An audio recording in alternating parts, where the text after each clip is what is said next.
Assalamualaikum warahmatullahi wabarakatuh. Halo teman-teman, ketemu lagi dengan saya, Yuli Erveni. Welcome to my channel.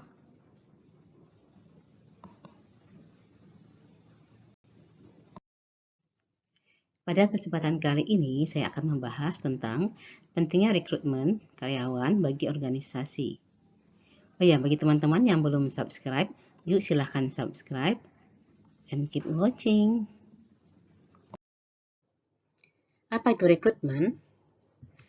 Menurut Mattis and Jackson, rekrutmen atau perekrutan adalah proses untuk menghasilkan sekelompok pelamar yang memenuhi syarat untuk pekerjaan-pekerjaan organisasional melalui serangkaian aktivitas. Sedangkan menurut Erwin Mondi, perekrutan adalah proses untuk menarik orang-orang pada waktu yang tepat, dalam jumlah yang cukup, dan dengan persyaratan yang layak untuk mengisi lowongan dalam organisasi. Adapun tujuan dari rekrutmen adalah 1. Untuk memenuhi kebutuhan SDM yang diperlukan oleh perusahaan dalam menghadapi tuntutan pasar atau ekspansi bisnis. Yang kedua, untuk menarik dan memilih kandidat yang tepat atau calon tenaga kerja yang tepat untuk mengisi posisi tertentu di dalam perusahaan atau organisasi. Yang ketiga, untuk mendapatkan kandidat yang terampil, punya keahlian dan pengalaman yang diperlukan untuk mengisi posisi yang kosong. Dan yang keempat, untuk meningkatkan keberagaman dengan merekrut kandidat atau calon tenaga kerja dari berbagai latar belakang dan pengalaman. Adalah merupakan hal yang penting untuk memiliki proses perekrutan yang dirancang dengan benar agar proses seleksi dapat berfungsi dengan baik. Namun, sebelum memulai proses perekrutan, alternatif-alternatif perekrutan harus kita pertimbangkan. Antara lain terdiri dari 1. Alih daya atau outsourcing, merupakan proses mempekerjakan pemasok jasa eksternal untuk menjalankan pekerjaan yang sebelumnya dikerjakan secara internal. Yang kedua, karyawan tidak tetap, yaitu orang-orang yang bekerja sebagai karyawan paruh waktu, karyawan sementara, atau kontraktor independen. Yang ketiga, organisasi pemberi kerja profesional atau professional employer organization, yaitu perusahaan yang menyewakan para karyawan kepada perusahaan lainnya. Dan yang keempat, kerja lembur, merupakan alternatif perekrutan yang paling umum digunakan, terutama untuk memenuhi fluktuasi jangka pendek dalam beban kerja. Nah, mengapa rekrutmen karyawan penting bagi organisasi? Rekrutmen karyawan penting dilakukan oleh suatu organisasi, antara lain adalah untuk memastikan bahwa organisasi memiliki tenaga kerja yang berkualitas dan sesuai dengan kebutuhan perusahaan, sehingga dapat berkontribusi dalam mencapai tujuan perusahaan atau organisasi yang telah ditetapkan sebelumnya. Kemudian, agar terpenuhinya tuntutan tugas yang mampu dikerjakan secara efektif oleh para karyawan untuk menjalankan bisnis perusahaan. Selanjutnya, untuk mencapai efisiensi biaya tenaga kerja yang dikeluarkan oleh perusahaan dalam proses bisnis, baik dalam bentuk biaya pelatihan, kompensasi, dan lain-lain sebagainya. Selanjutnya, proses rekrutmen.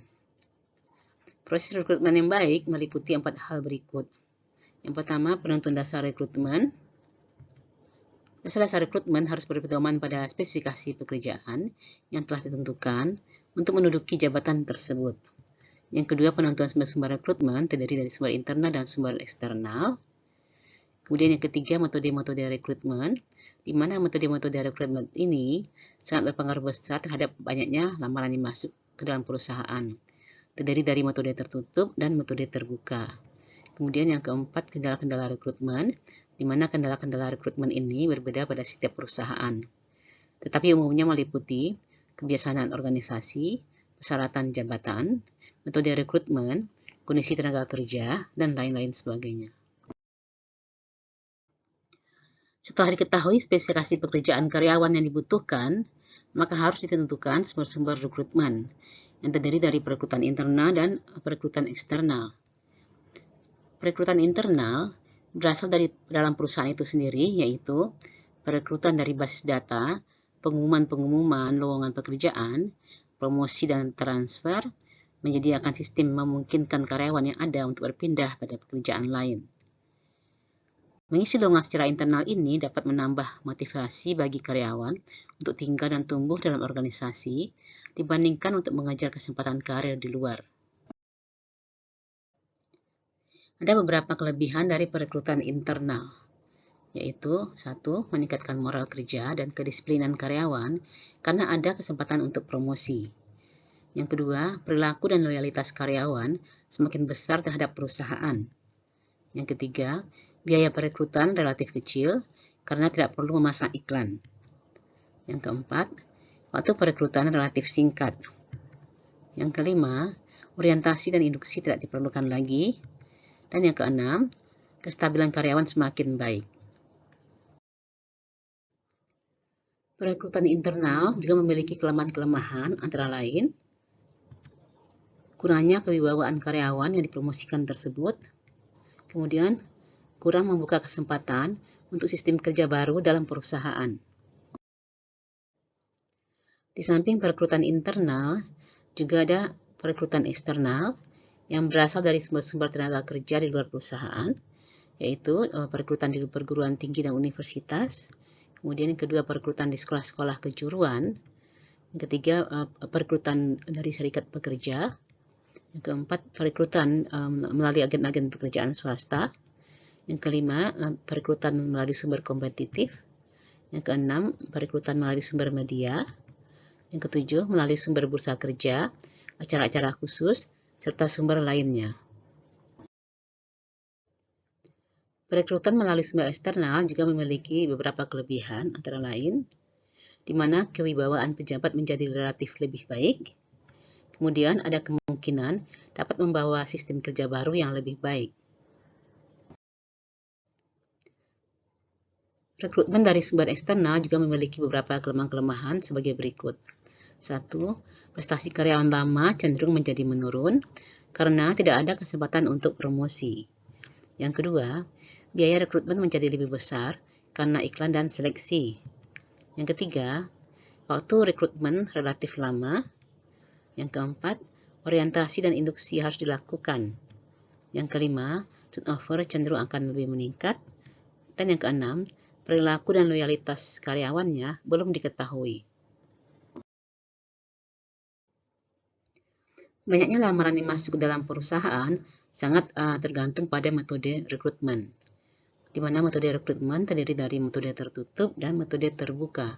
Metode tertutup, rekrutmen hanya diinformasikan kepada karyawan atau orang-orang tertentu saja, sehingga lamaran yang masuk menjadi sedikit dan sulit untuk mendapatkan karyawan yang lebih baik. Sedangkan pada metode terbuka, di mana rekrutmen diinformasikan secara luas dengan memasang iklan pada media cetak maupun elektronik agar tersebar luas ke masyarakat, sehingga banyak lamaran yang masuk dan kesempatan untuk mendapatkan karyawan yang lebih baik atau yang qualified lebih besar.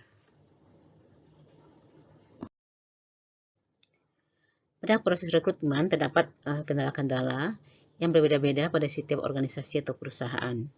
Namun pada umumnya, kendala-kendala tersebut meliputi hal-hal sebagai berikut, yaitu kebijaksanaan-kebijaksanaan organisasi, kebijaksanaan kompensasi dan kesejahteraan karyawan, kesempatan untuk promosi, kebijaksanaan status karyawan, kebijaksanaan sumber tenaga kerja, persyaratan jabatan, metode pelaksanaan rekrutmen, kondisi pasar tenaga kerja, dan solidaritas perusahaan. Demikian teman-teman yang dapat saya sampaikan pada video kali ini. Semoga bermanfaat. Sampai ketemu di video selanjutnya. Thank you for watching.